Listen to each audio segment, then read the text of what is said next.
na kazi ambayo mlitupatia. Na ile kazi mlitupatia ni ya miaka 5. Na uamuzi ni miaka 5 kwanza.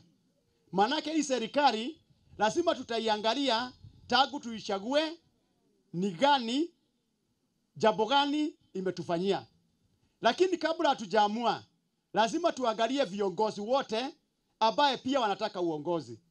Kwa sababu siku ya leo unaona watu wengi wanataka kuamua, wapate uamuzi, kuelezea nyinyi wa Kenya muamue, na serikali imefanya kazi, huu ni mwaka wa 3.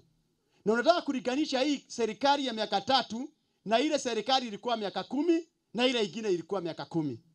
Jameni, ukitaka kulinganisha serikali ya William Samoei Ruto na serikali ya Kibaki, serikali ya William Samoei Ruto, basi kwanza fanya utafiti, ujue serikali ya Uhuru Kenyatta ilifanya kazi gani miaka 3 ya kwanza. Serikali ya Moi ilifanya kazi gani miaka 3 ya kwanza. Serikali ya Kibaki ilifanya kazi gani miaka 3 ya kwanza.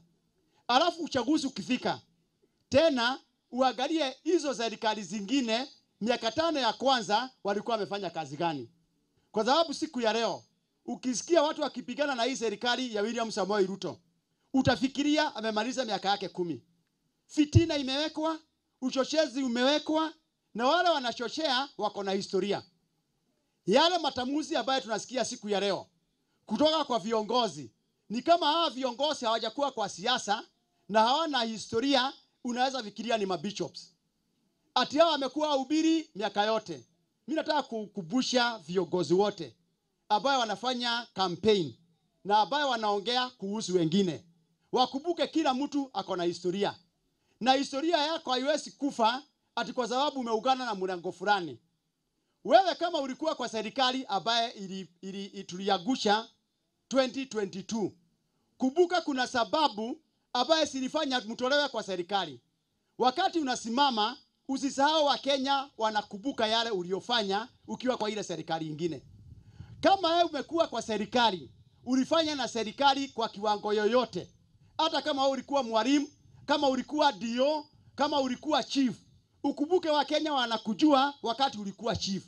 Wa Kenya wanakujua wakati ulikuwa DO. Kama kuna maneno ulifanya ukiwa DO, tutakumbuka mpaka siku ya leo.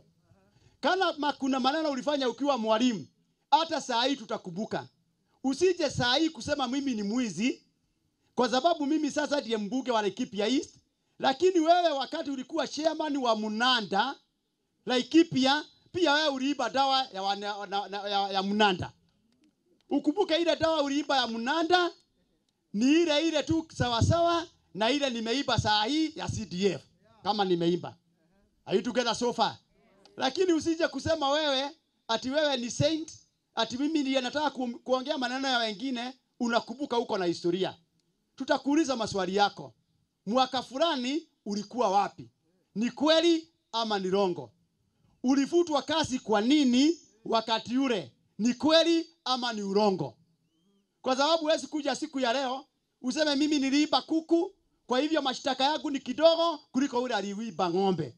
Mwizi wa ng'ombe na mwizi wa kuku wote ni sawa sawa.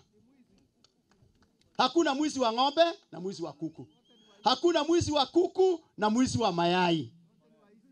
Kama ulichinja kuku nikachinja ng'ombe, sisi wote tulichinja. Kwa hivyo manake ukiongea maneno yote, ukisema Githinji, wewe ulichinja kuku na mimi nikachinja ng'ombe, sisi wote ni Githinji. Hiyo ni kweli ama ni rongo? Kwa hivyo ukifungua mdomo tunakujua sana.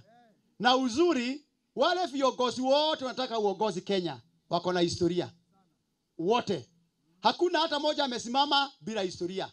Hata Maraga atakuwa na historia yake kidogo. Bado itachunguzwa kidogo. Atakuwa naye.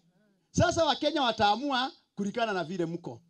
Manake huwezi sema ati kuna nyani ya kutoka huko Kagumo na huyo nyani akija hapa Mogwande ati anabadilisha jina na tabia imebadilika. Hakuna.